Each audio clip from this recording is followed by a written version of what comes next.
News India एक बार फिर हाजिर है अपने ग्राउंड जीरो के हीरोज के साथ। इस खास बुलेटिन में हमारे हीरो बताएंगे हर खबर की जमीनी हकीकत, वो भी ग्राउंड जीरो से।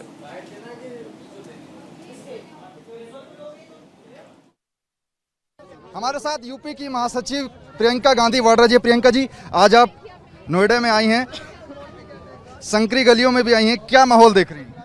आप बताइए, आपको क्या दिख रहा है? इस बार तो जलवा है। तो मुझे लग रहा है कि जनता बहुत उत्सुक है, और मैं जानती हूँ कि जनता इसलिए उत्सुक है क्योंकि हम उनकी बात कर रहे हैं।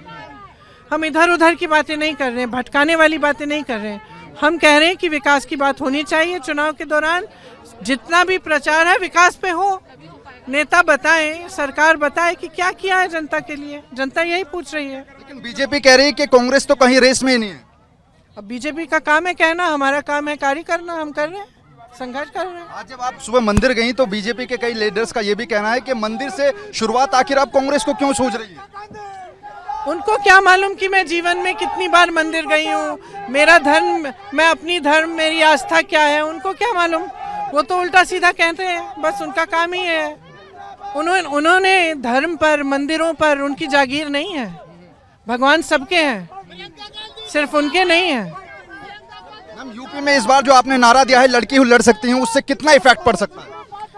मेरी आशा है कि महिलाएं समझे कि उनमें शक्ति कितनी है, एकजुट हो जाएं, अपने सवाल उठवाएं, नेताओं को जवाबदेह बनाएं, अपना संघर्ष, अपनी लड़ाई खुद लड़ें। मेरी आशा है, और मैं जानती हूँ कि अगर महिलाएं जागरूक हो जाएंगी और एकजुट हो जाएंगी तो इस देश की राजनीति बदल सकती है। आखिरी सवाल, आपको लगता है पीड़ित महिलाओं को हक मिलेगा इससे? क्यों नहीं, बिल्कुल मिलेगा। आप देखिए, जो पीड़ित महिलाएं हैं आज वो विधायकी का चुनाव लड़ रही हैं, क्योंकि उन्हीं विधायकों ने, उसी सत्ता ने उन पर अत्याचार किया है। आज वो कह रही हैं हम अपने हाथों में लेंगे ये सत्ता, और हम उस सत्ता का दुरुपयोग नहीं करेंगे, उसका सदुपयोग करेंगे। तो बिल्कुल प्रियंका गांधी वाड्रा ने न्यूज इंडिया से एक्सक्लूसिव बातचीत की और उन्होंने कहा है कि इस बार पीड़ित महिलाओं को भी अपना हक मिलेगा। कैमरा पर्सन आकाश के साथ नमित त्यागी, न्यूज इंडिया, नोएडा। उत्तर प्रदेश में 2022 का चुनाव का शंखनाद हो चुका है। शंखनाद में अगर बात करते हैं तो प्रत्याशियों के लेकर के यहाँ पे जो है असमंजस चले थे, लेकिन आज भारतीय स्वतंत्र पार्टी ने जो है यहाँ पे 5 सीटों की घोषणा की है। इस समय भारतीय स्वतंत्र पार्टी के राष्ट्रीय अध्यक्ष ओम प्रकाश राजभर जी हैं, उनसे बात करते हैं। कि आज गाजीपुर की जहूराबाद सीट, वहाँ खुद ओम प्रकाश राजभर लड़ेंगे, क्योंकि वहाँ की जनता, हम तो लड़ना चाहते थे शिवपुर, 5 दिन से वहाँ धरने चल रहे हैं। बहुत समझाया, बहुत कोशिश किया, कल से भूख हड़ताल। तो रात को मैंने शशि भाई को फ़ोन किया कि यार सब बिना खाए पिए वहाँ बैठे हैं, क्या किया जाए। तो उन्होंने कहा कि वहाँ भी बात इन्होंने किया, तो वहाँ के लोगों ने कहा कि नहीं, कुछ नहीं, हम लोग, हमारा नेता यहीं लड़ेगा। तो फिर मैं सुबह लखनऊ से भाग के यहाँ आया, तो हमने कहा कि मैं 12 बजे घोषणा करूँगा, आप लोग वहाँ खाना वाना खाने का बंदोबस्त करना। तो फिर वहाँ से यहाँ आया लखनऊ से। तो 5 सीट में गाजीपुर की जहूराबाद ओम प्रकाश राजभर, हरदोई की संडीला सुनील अर्कबंसी, मिश्रिक सीतापुर की मनोज राजवंशी, ललिता पासवान बलहा बहराइच, और बनारस की शिवपुर अरविंद राजभर। शिवपुर विधानसभा की अगर हम बात करते हैं तो ये चर्चा में थी कि ओम प्रकाश राजभर शिवपुर विधानसभा से चुनाव लड़ेंगे। क्या ऐसा हुआ कि आपको फिर से जौहराबाद जाना पड़ा? मैं फिर कह रहा हूँ कि जहाँ से मैं विधायक हूँ, वहाँ के हमारे बूथ तक के पदाधिकारी, सेक्टर के हज़ारों लोग धरने पे बैठे। मैं बहुत समझाया, मनाया, नहीं माने। कल से भूख हड़ताल पे हैं कि नहीं, यहीं लड़ना है। आप वहाँ क्यों चले गए, क्या कारण है? अब कारण हम बता ही नहीं पा रहे थे। उन्होंने कहा जब तक आप यहाँ घोषणा नहीं करेंगे तब तक हम लोग अब हटेंगे नहीं। बैठे हैं 12 चौर ब्लॉक में, बैठे हैं कासिमाबाद में, बैठे हैं मरदम, बैठे हैं, 3 जगह धरना चल रहा है। तो ये थे ओम प्रकाश राजभर जी, जिन्होंने बताया 5 सीटों की घोषणा की है। 5 सीटों में जो है ओम प्रकाश राजभर खुद जो है जौहराबाद गाजीपुर से चुनाव लड़ेंगे, और शिवपुर विधानसभा जो कि हॉट सीट माना जा रहा था, वहां से इनके बेटे अरविंद राजभर जो है चुनाव मैदान में होंगे। न्यूज इंडिया के लिए मदन मोहन शर्मा, वाराणसी। पवन खेड़ा जी इस वक्त हमारे साथ हैं। पवन खेड़ा जी, अब बहुत ही कम समय जो है वो बचा है, क्या लगती है पूरी सिचुएशन, कांग्रेस दोबारा सत्ता में लौट पाएगी? कांग्रेस दोबारा सेवा करने के लिए बिल्कुल लौट पाएगी। आप जिसको सत्ता कहते हैं, कांग्रेस पार्टी को वो सेवा सुनाई देता है। खेड़ा साहब, आधार क्या है? किस आधार पे आपको लग रहा है कि कांग्रेस को दोबारा लोग मौका देंगे? क्योंकि 4.5 साल मुख्यमंत्री कैप्टन अमरिंदर सिंह रहे, वहीं आपके ही लोगों ने उनको ये कहकर उतार दिया कि उन्होंने काम नहीं किया। 111 दिन में आपने क्या इतना काम कर दिया कि आपको लग रहा है कि दोबारा फिर मौका देंगे? 111 दिन में झांकी दिखाई। उस झांकी में क्या क्या दिखा? उसमें आपको बिजली दिखी, पानी दिखा, मालिकाना हक दिखा, हर जो निर्णय लेना चाहिए था वो निर्णय लिया गया। तो अगर झांकी इतनी खूबसूरत है तो आने वाले 5 साल कैसे निकलेंगे वो पंजाब की जनता को दिखाई दे रहा है। और कांग्रेस को आप कहते हैं किस आधार पर वोट दें? मजबूत और कठोर निर्णय लेने की क्षमता दिखाई है कांग्रेस पार्टी ने। इसमें मैं ज्यादा खुलासा नहीं करूंगा, आप खुद समझदार हैं कि वो कौन से निर्णय थे। मजबूत से मजबूत नेता को भी बाहर का रास्ता दिखाया, क्योंकि पंजाब की जनता के प्रति हमारी जवाबदेही है और किसी व्यक्ति के प्रति नहीं। इस मजबूत नेता को बाहर का रास्ता दिखाने की आप जिक्र कर रहे हैं, इशारा कर रहे हैं। कहीं एक बार एक समय था जब पिछले विधानसभा चुनाव की ही बात करें खेड़ा साहब, तो उस वक्त ये कहा जाता कैप्टन अमरिंदर सिंह के साथ ही पंजाब में कांग्रेस शुरू होती है और उनसे बड़ा कद्दावर नेता कोई नहीं था। लेकिन इस बार क्योंकि आपने खुद कहा कि बाहर का रास्ता दिखा दिया गया उनको, आपको लगता नहीं कोई नुकसान पहुंचा पाएंगे इतने कद्दावर नेता? पार्टी किसी व्यक्ति से शुरू भले हो, उस व्यक्ति से खत्म नहीं होती। कुदरत का निज़ाम होता है, एक पीढ़ी को दूसरी पीढ़ी के लिए रास्ता बनाना पड़ता है और जगह खाली करनी पड़ती है। ये कुदरत का निज़ाम है, मेरा आपका निज़ाम नहीं है। जो कुदरत चाहती है वही हुआ। साहब, किसान आंदोलन को लेकर एक बड़ी उम्मीद थी कांग्रेस को कि विधानसभा चुनाव में एक बड़ा समर्थन आपको मिल सकता है, क्योंकि पंजाब का बड़ा योगदान था पंजाब के किसानों का। लेकिन किसान खुद मैदान में हैं, क्या लगता है कि चुनौतीपूर्ण हालात बने हैं? जी नहीं, किसान, पूरे देश का किसान यह जानता है और उसने देखा कि कैसे जो 700 750 किसानों की जान गई उस आंदोलन के दौरान, एक सरकार जिसने संजीदगी से उनके परिवारों को संभाला वो पंजाब सरकार थी। इसमें किसी को कोई शक नहीं है। लखीमपुर में जो कांड हुआ, एक पार्टी जो उनके साथ दिलासा देने सबसे पहले पहुंची, संघर्ष करते हुए पहुंची, वो थी प्रियंका गांधी, को थी कांग्रेस पार्टी। वो पूरे देश ने देखा, किसान देख रहा है। उत्तराखंड विधानसभा चुनाव को लेकर जहां एक और प्रत्याशी अपनी युद्ध स्तर पर तैयारी कर रहे हैं, वहीं न्यूज़ इंडिया की टीम लगातार जनता का मूड जानने की कोशिश कर रही है कि उत्तराखंड में इस बार किसकी सरकार हो, कौन सा प्रतिनिधि उनके लिए कार्य करेगा, कौन सा विकास लेके आएगा और कौन सा प्रतिनिधि रोजगार देगा। इसी को लेकर आज हम पहुंचे हैं हरिद्वार की कलियर विधानसभा के एक गांव में, जहां की आवाम हमारे साथ है। इनसे हम बात करेंगे कि इस बार चुनाव में क्या अहम मुद्दा रहेगा, किन को लेके अपना आप जनप्रतिनिधि चुनोगे। जी ताऊ जी, भाई क्या कहेंगे आप, सरकार किसकी हो? भाई हम तो बीजेपी को देते आए अभी तक, जब तक बीजेपी को हम दे रहे हैं। अच्छा, अब हमारा कैंडिडेट जो हो अब गड़बड़ कर दिया, उसका टिकट नहीं मिला। भाई हम सोचेंगे, बात करेंगे अभी किसे वोट देनी है। तो कहीं ना कहीं जो यहाँ की जनता है उनका साफ तौर पर कहना है कि भारतीय जनता पार्टी का जो कार्य है उनसे खुश है, लेकिन जो उनका प्रत्याशी है उससे कहीं ना कहीं मनमुटाव है। और भी लोग हमारे साथ हैं, इनसे बात करेंगे। क्या नाम है आपका? अरुण कुमार। क्या लगता है इस बार प्रत्याशी को जीत के भेजोगे या फिर किन मुद्दों को लेकर वोट दोगे? देखो, मुद्दा तो विकास का रहेगा और भारतीय जनता पार्टी ने विकास ही कराया है और कराती है। देखो, मेन मुद्दा तो मोदी जी है और हम तो भारतीय जनता पार्टी से बहुत दिन से जुड़े हुए हैं। हम तो भारतीय जनता पार्टी को वोट देंगे। तो यहाँ ऐसे भी लोग हैं, उनका कहना है कि हम भारतीय जनता पार्टी को वोट देंगे। और भी जनता हमारे साथ है, यहाँ के लोग हमारे साथ हैं, इनसे बात करेंगे। किसे चुनोगे इस बार? अजी भारतीय जनता पार्टी के होते हैं, हम तो फैम बिल्कुल ही उसे वोट देते। हमने तो इसका सुलेंदर सैनी है यहाँ से, इसमें खड़ा वो बसपा था, उसकी चैन तक भी नहीं पी। हम तो ज़्यादातर भाजपा को ही देने चाहते वोट और देते हैं। अब लोग मोदी जी को चाहेंगे हम तो ज़्यादा हैं। तो कहीं ना कहीं जो यहाँ के आवाम थी उनका साफ तौर पर कहना है कि यहाँ के विधायक थे फुरकान अहमद, उन्होंने भी कोई कार्य नहीं किया। हालांकि अभी जो यहाँ के प्रत्याशी बनाए हैं भारतीय जनता पार्टी ने, उनको लेकर थोड़ी सी नाराजगी है। लेकिन अब देखने वाली बात होगी, जैसे जैसे चुनावी तारीख नज़दीक आएगी, ऐसे ऐसे लोगों का मन क्या कहता है, ये देखने वाली बात होगी। अपने सहयोगी के साथ मैं संजय पुंडीर, न्यूज़ इंडिया, हरिद्वार। मुंबई में दो कहावत बहुत मशहूर है। पहली ये कि मुंबई की लोकल ट्रेन हमेशा समय पे चलती हैं और दूसरा ये कि मुंबई के डब्बे वाले समय के पाबंद रहते हैं। लेकिन पिछले 2 साल में मुंबई के डब्बे वालों पर कोरोना की मार पड़ी। अब उन्हें बजट से काफ़ी आशाएं हैं। हमारे साथ बात करने के लिए मुंबई डब्बे वाला एसोसिएशन के अध्यक्ष सुभाष तालेकर हैं। काफ़ी दिक्कतें आपने झेली 2 साल के अंदर, क्या तकलीफ़ें आप लोगों को आई? 2 साल हो गया अभी कोरोना आया हुआ। पहली लहर आई, दूसरी लहर आई, तीसरी लहर आई। अभी मुंबई का डब्बे वाला जो मुंबई में काम करता है, स्कूलों के डब्बे पहुंचाता है, कार्यालय के डब्बे पहुंचाता है, अस्थापना के डब्बे पहुंचाता है। स्कूल तो लगभग 2 साल से बंद ही है। लगभग 50% बिजनेस मुंबई का डब्बे वाला स्कूल बंद होने के कारण अभी बंद है। कई जगह पे वर्क फ्रॉम होम चल रहा है, कई जगह 35 या 30% की उपस्थिति कुछ कार्यालय में है। तो इसी के चलते मुंबई के डब्बे वाले का बिजनेस लगभग समाप्त होने के कगार पर है। फिर भी कई जगह पर जहाँ पे शक्य है वहाँ पे साइकिल पे डब्बे पहुँचाने का काम मुंबई का डब्बे वाला करता है, और इस स्थिति में भी अपने कुटुंबों को संभालने की जिम्मेदारी वो उठाता है। किसी भी हालत में अपने कुटुंब की वो जिम्मेदारी संभाल रहा है। अच्छा, देखिए, मुंबई के जो डब्बा वाले हैं ये भी मुंबई की अपनी एक पहचान है। अब बजट आने वाला है, तो इस बजट से आप लोगों को क्या उम्मीदें हैं? कल केंद्र सरकार का बजट आ रहा है।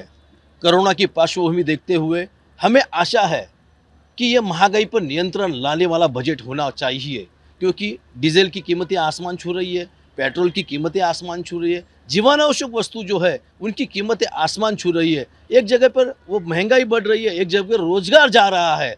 तो हमें आशा है कि केंद्र सरकार ऐसा बजट लाए जो महंगाई पर नियंत्रण होना चाहिए और सर्वसामान्य भारतीयों को वो परवड़ना चाहिए। देखिए, हम भी यही आशा करते हैं कि मुंबई डब्बे वालों के लिए भी बजट में कुछ खास हो। इस समय मुंबई से न्यूज़ इंडिया के लिए कैमरा पर्सन अब्बास के साथ Arun Kaushik. Hindustan chamber of commerce के प्रेसिडेंट शेखर चंद्रन इस वक्त हमारे साथ मौजूद है। सर, जिस तरीके से कल बजट मोदी सरकार का आने वाला है, ऐसे में टेक्सटाइल इंडस्ट्री किस तरीके से सरकार से उम्मीद लगा के बैठे, क्योंकि कोरोना काल में सरकार बजट पेश कर रही है। तमाम जो हर क्षेत्र के व्यापारी हैं सरकार से इस वक्त बहुत सारी उम्मीद लगा के बैठे हैं, जैसे टैक्स में जो है माफ़ी चाहते हैं, जीएसटी में थोड़ा जो स्लैब है वो उसे कम करना चाहते हैं। ऐसे में हिंदुस्तान चैम्बर ऑफ कॉमर्स किस तरीके से सरकार से उम्मीद रखी है, कल जब बजट पेश होगा तो कितनी उम्मीदें हैं? मैं सरकार से बहुत सारी उम्मीद लगाकर बैठा हूँ। कोरोना काल लगभग 20 महीने तक चला और 20 महीने तक हमारा पूरा कपड़ा व्यापार तो बिल्कुल लगभग बंद रहा है। बिल्कुल, मतलब कोई 1% 2% कुछ एक्सपोर्ट हुआ है। डोमेस्टिक में भी अगर हम कहें, घरेलू में भी तो बहुत कम काम हुआ है। यानी 100 करोड़ का टर्नओवर उतर के 10 करोड़ पे, यानी 10% रह गया। ऐसे में सरकार ने बैंकों का पूरा ब्याज वसूल किया है, सारे खर्चे उन्होंने वसूल किए हैं। तो हम ये उम्मीद करते हैं कि सरकार हमें इन करों में, इन जो बैंक से जो ब्याज लगा है, इनमें हमें छूट दे। 20 महीने में जिस व्यक्ति ने जितना भी टैक्स ब्याज बैंकों को ब्याज भरा है, इसमें हमें किसी भी तरह से हमें छूट मिलनी चाहिए, वरना हमारे कपड़ा व्यापार के तो 90% अकाउंट एनपीए हो जाएंगे, क्योंकि हमारे पास पैसा नहीं है। तो इसलिए, और हम कपड़ा व्यापार में होने के कारण कपड़ा इंडस्ट्री पूरे देश भर में 2 नंबर पे आती है। आज इतने बड़े लोगों को रोजगार देना कपड़ा व्यवसाय की तरफ से, और वही इंडस्ट्री अगर इतनी परेशान हो जाएगी तो ये बेरोजगारी में बदलेगी, देश के भविष्य के लिए बहुत घातक सिद्ध होगी। हम एक्सपोर्ट भी नहीं कर पाएंगे, यानी जो हमारी सामर्थ्य वही टूट जाएगी, तो हम काम कैसे कर पाएंगे? बिल्कुल, जब कल बजट पेश होगा तो देश की निगाहें पूरी मोदी सरकार के उस पिटारे पर, उस तिजोरी पर होगी जो मोदी सरकार कल आम जनता के लिए खोलेगी। खासकर व्यापारी वर्ग जो है इस बार बहुत कयास लगा के बैठे, क्योंकि कोरोना जैसी वैश्विक महामारी से सारे व्यापार पर इसका असर पड़ा है और लोग अभी भी उससे जूझ रहे हैं। जिस तरह से कपड़ों की बात करें तो कपड़ों पर जो जीएसटी 12% लगाने की बात करें, सरकार ने कहा है, स्थगित तो किया है, लेकिन व्यापारियों के मन में डर है कि उसे सरकार फिर से कभी भी लागू कर सकते हैं। कुल मिलाकर कहा जाए कि जो व्यापारी वर्ग हैं वो कहीं ना कहीं जीएसटी और जो टैक्स की बातें हैं उसमें जो स्लैब बनाया गया उसे कम करने के लिए सरकार से इस वक्त बजट के जो कल पेश होगा उसमें वो गुहार लगा रहे हैं। कैमरामैन बबलू राउत के साथ शुभम पांडे, न्यूज इंडिया, मुंबई। इस बार के बजट पर सबकी निगाहें टिकी हुई हैं और उम्मीद है कि इस बार का जो बजट होगा राहत देने वाला होगा। बहुत सारे सेक्टर हैं, चाहे घरेलू महिलाओं की बात करें, आम लोगों की बात करें, हेल्थ सेक्टर की बात करें, लेकिन इन सब के बीच सबसे ज़रूरी है, खास करके अगर हम बात करें सड़क परिवहन मंत्रालय, इंफ्रास्ट्रक्चर से जुड़े मामलों को। हमारे साथ वैभव सर हैं। सर, बड़े नज़दीक से आप इन चीज़ों को देखते हैं, समझते हैं। अगर बात करें इस बार के बजट में, राष्ट्रीय राजमार्गों का लगातार निर्माण हो रहा है, 50 किलोमीटर तक पर डे हम बना रहे हैं। क्या इस बार का लक्ष्य है और इस बार के बजट में उम्मीदें क्या आप मान के चल रहे हैं सड़क परिवहन मंत्रालय के लिए? बिल्कुल 2014 से लगातार देश में राष्ट्रीय राजमार्गों का बहुत तेज़ी से विकास हो रहा है। जहां 2014 में हम 11 किलोमीटर पर डे सड़क बना रहे थे, आज 2021-22 आते आते हम लगभग 40 किलोमीटर पर डे सड़क बना रहे हैं। और सड़क परिवहन मंत्री ने जिस प्रकार की घोषणा की है उसमें 50 किलोमीटर तक वो गति जाए, इस प्रकार की उन्होंने योजना की है। साथ ही साथ लगातार प्रधानमंत्री और वित्त मंत्री ने अपनी अलग अलग प्रकार की घोषणाओं में हमेशा इंफ्रास्ट्रक्चर, चाहे वो सड़क हो, रेलवे हो, एविएशन हो, वाटरवेज हो, इस प्रकार के विकास का फोकस हमेशा रखा हो। चाहे प्रधानमंत्री जी का पीएम गति शक्ति योजना हो, जिसके माध्यम से देश भर के जो 15 लाख करोड़ के इंफ्रास्ट्रक्चर के काम हो रहे हैं उसको कैसे गति दी जाए, उस पर काम हो रहा है। विविध मंत्रालयों के बेटर कोऑर्डिनेशन करके, अच्छा समन्वय बनाकर काम तेज़ी से कैसे हो, एक दूसरे के साथ मिलकर काम कैसे हो, उस पर बहुत तेज़ी से काम हो रहा है। तो मुझे लगता है इंफ्रास्ट्रक्चर ये लगातार सरकार का फोकस बना। एक और सवाल, खास करके अगर हम राष्ट्रीय राजमार्गों की बात करें, एनएचआई की बात करें, बहुत सारे जगहों पे सड़कों का निर्माण हुआ। टोल कलेक्शन की अगर हम बात करें, लगातार हम देखते हैं कि उस टोल कलेक्शन पे भी कई प्रकार के रूल और रेगुलेशन बनते हैं। अभी क्या तय हो पाया सर? इस बार के बजट में क्या उम्मीदें, पिछले कलेक्शंस की अगर बात करें और बजट में जो ये प्रावधान है? जैसे आपने कहा कि जितनी ज़्यादा तेज़ी से सड़कों का विकास हो रहा है, उसमें आज लगभग पिछले 7 साल में 15 लाख करोड़ के सड़कों के काम देश में हो रहे हैं। कुछ काम पूरे हुए हैं, कुछ काम पूरे हो रहे हैं। चाहे वो भारतमाला परियोजना 1 की बात हो या भारतमाला परियोजना 2 लाने की घोषणा सड़क परिवहन मंत्री ने की है, उसकी योजना की बात हो, तो अगर ये लगभग 25 लाख करोड़ के काम अपने देश में अगर आने वाले 2-3 साल में पूरे होने हैं, तो सरकार बजटरी प्रोविजंस इतना ज़्यादा कर नहीं सकता। इसलिए टोल कलेक्शन मुझे लगता है ये एक एक्सेप्टेड ग्लोबल नॉर्म है कि हमें प्राइवेट सेक्टर की मदद से नए माध्यम से नए फाइनेंसेस खड़े करने होंगे, उसके माध्यम से हमें अपना इंफ्रास्ट्रक्चर बनाना होगा। तो बजट से जुड़ी हुई तमाम मुद्दों पर बातचीत हमने की। खास करके अगर बात करें जो बजट इस बार आएगा उससे उम्मीदें तो लोगों को हैं, लेकिन क्योंकि रोड सेक्टर की अगर बात करें, इलेक्ट्रॉनिक व्हीकल्स को बढ़ावा देने की बात भी लगातार मंत्रालय करता रहा है। इसके अलावा इथेनॉल की बात करें, उसकी भी बातचीत हो रही है कि आने वाले दिनों में उसके किस तरीके से पेट्रोल पंप बनाए जाएँ ताकि गाड़ियों को इथेनॉल पर चलाया जाए, जिससे पर्यावरण सुरक्षित रहे। कैमरामैन उपेंद्र के साथ गौरव मिश्रा, न्यूज़ इंडिया, दिल्ली। हमारे साथ इस समय एसपी सिंह बघेल जी हैं। अभी अखिलेश के खिलाफ उन्होंने नामांकन पत्र अपना दाखिल किया है। बघेल साहब, ये बताइए चुनौती कितनी बड़ी है? अखिलेश को पता चल गया था कि मैं यहाँ लड़ रहा हूँ, इसलिए वो यहाँ आए हैं। मैं आपसे ये भी जानना चाहूंगा कि जो कठिन परीक्षा होती है अक्सर उसमें वीर योद्धा उतारे जाते हैं। बीजेपी ने आपको एक कठिन चुनौती दी है। बीजेपी का हृदय की अनंत गहराइयों से स्वागत, अभिनंदन। जिन अपेक्षा, उम्मीद, आकांक्षाओं को लेकर पार्टी के वरिष्ठ नेताओं और संगठन ने ये महत्वपूर्ण जिम्मेदारी दी है, अपनी जान पे खेल करके उसको पूरा करें। राजकुमार अग्निहोत्री जी, जो आपके आबकारी मंत्री भी हैं प्रदेश में, वादा था कि मैनपुरी में उद्योग धंधे लगेंगे, आपका क्या वादा है? उनसे पूछिए। बीजेपी की तरफ से आपका क्या वादा है? गुंडागर्दी दूर करना, निर्भय होकर जीवन जिताना, लड़कियों की सुरक्षा करना, प्लॉटों की सुरक्षा करना, अपहरण ना होने देना, शोषण और पीड़ा उत्पीड़न के खिलाफ आया हूँ। बहुत शुक्रिया। हमारे साथ इस समय एसपी सिंह बघेल, जिनका कहना है कि भारतीय जनता पार्टी की जो रणनीति है, जिस तरीके से बीजेपी लगातार पिछले 5 साल में अपने कामकाज के जरिए लोगों के बीच अपनी उपस्थिति दर्ज कराती आई है, खासतौर से कानून व्यवस्था, गरीबों को राशन और इसके साथ साथ प्रदेश में जन कल्याणकारी, लोककारी जो नीतियां और योजनाएं बीजेपी की तरफ से लागू की गई हैं, चाहे वो केंद्र सरकार हो चाहे राज्य सरकार हो, उसका लाभ भारतीय जनता पार्टी को इस बार 2022 के विधानसभा चुनाव में मिलेगा। परीक्षा कठिन है, इस बात को बघेल साहब ने कहा है, लेकिन उनका कहना है कि अक्सर इस तरीके की चुनौतियों को पार करने का उनमें मादा है और वो पहले भी ऐसे करिश्मे कर चुके हैं। उन्हें उम्मीद है कि करहल की जनता एक बार फिर से उन्हें जिताएगी। उत्तर प्रदेश के चुनाव में अपनी मौजूदगी दर्ज कराने के लिए कांग्रेस पार्टी पुरजोर कोशिश कर रही है और इसके लिए अब कांग्रेस ने महंगाई को भी एक मुद्दे की तरह उठाना शुरू किया है। आज कांग्रेस की एक प्रेस कॉन्फ्रेंस हुई जिसमें एक किताब रिलीज की गई जिसका नाम है महामहंगाई भाजपा लाई। इस किताब में महंगाई को लेकर तमाम आंकड़े दिए हुए हैं, किस तरह से पेट्रोल के, किस तरह से डीजल के दाम बढ़े, सरकार ने इन दामों पर लगाए गए एक्साइज टैक्स से कितना पैसा कमाया, खाने पीने के दाम कैसे बढ़े, खुदरा महंगाई दर, थोक महंगाई दर, और इसके अलावा जो किराया है ट्रेन में वो कैसे महंगा हुआ। इन सारी चीज़ों का जिक्र इस किताब में किया गया है। इस किताब को कांग्रेस पार्टी घर घर जाकर अपने डोर टू डोर कैंपेनिंग में बांटेगी और ये बताएगी कि मोदी सरकार में किस तरह से महंगाई बीते 7-8 सालों में बढ़ी है।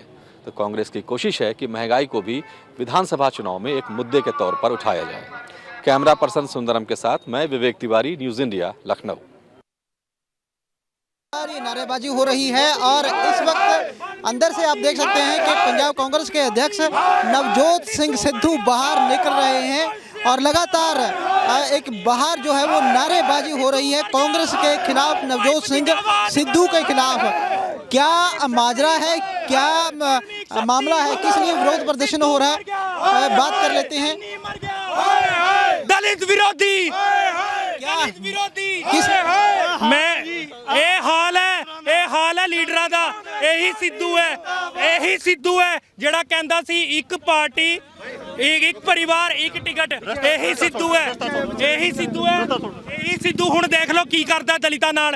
ਇਹ ਦਲਿਤ ਵਿਰੋਧੀ ਹੈ। ਇਹਨੇ ਕਿਹਾ 32% ਆਬਾਦੀ ਦਲਿਤਾਂ ਦੀ, ਸਾਡੀ 22% ਵਾਲਮੀਕੀ ਮਜਬੀ ਸਿੱਖਾਂ ਦੀ, ਤੇ ਬਣਦਾ ਜਿਹੜਾ ਸਾਡਾ ਹੱਕ ਹੈ ਉਹ ਇਹਨਾਂ ਨੇ ਕੱਟਿਆ। ਸਿੱਧੂ ਨੇ ਆਪਣੇ ਭਤੀਜੇ ਨੂੰ ਟਿਕਟ ਦਵਾਤੀ, ਕਹਿੰਦਾ ਕਿ ਅਸੀਂ ਤਾਂ ਇੱਕ ਪਰਿਵਾਰ ਇੱਕ ਟਿਕਟ ਦੇਵਾਂਗੇ। ਇਹ ਕਾਂਗਰਸ ਪਾਰਟੀ ਹੈ, ਦਲਿਤ ਵਿਰੋਧੀ ਹੈ। ਸਾਨੂੰ ਲੱਗਿਆ ਸੀ ਸੀਐਮ ਚੰਨੀ ਬਣਿਆ ਉਹ ਦਲਿਤਾਂ ਦੇ ਜਿਹੜਾ ਫੇਵਰ 'ਚ ਜਾਏਗਾ, ਪਰ ਉਹ ਵੀ ਦਲਿਤ ਵਿਰੋਧੀ है। सीएम चन्नी हाय। इंट्रोडक्शन दे दीजिए, कौन है और किस लिए विरोध? सर मैं सेंट्रल वाल्मीकि सभा इंडिया का प्रेसिडेंट हूँ पंजाब और सरपंच यूनियन का वाइस प्रधान हूँ और अपने गांव से सरपंच भी हूँ। और जो हमारे साथ ये पार्टी कर रही है, हमारे पूरे पंजाब में हमारी 6 टिकटें थी, फिरोजपुर देहाती, अमृतसर देहाती और ख़ास टिकट हमारी जो जगराऊँ की थी गेजाराम जी की। और इन्होंने 4 साल उन्होंने अपने बच्चों को छोड़ के, अपना घर छोड़ के वहाँ पे लॉकडाउन में पूरी वर्करों के साथ लगातार वो विचरते रहे और इन्होंने उनकी टिकट कट के आम आदमी पार्टी को दी। उसका विरोध करने के लिए आए थे और हमको मिलने भी नहीं दिया जा रहा यहाँ पे सिक्योरिटी की वजह से। आप देख सकते हैं कि दलित भाईचारे के लोग हैं और लगातार विरोध कर रहे हैं, क्योंकि ये कांग्रेस भवन के बाहर का नज़ारा है। कांग्रेस भवन में आज भूपेश बघेल, जो कि छत्तीसगढ़ के मुख्यमंत्री हैं, कांग्रेस के नेता हैं, उनकी प्रेस कॉन्फ्रेंस थी और वहीं पे मौजूद थे नवजोत सिंह सिद्धू। और लगातार कांग्रेस के खिलाफ और नवजोत सिंह सिद्धू के खिलाफ ये नारेबाजी की जा रही है और आरोप लगाया जा रहा है कि कांग्रेस ने दलित नेताओं की अनदेखी की है और जितना टिकट दलितों को देना चाहिए था, दलित नेताओं को उतने टिकट कांग्रेस पार्टी ने उनको नहीं दिए हैं। कैमरामैन आकाश के साथ कुलवीर दीवान, न्यूज़ इंडिया, चंडीगढ़।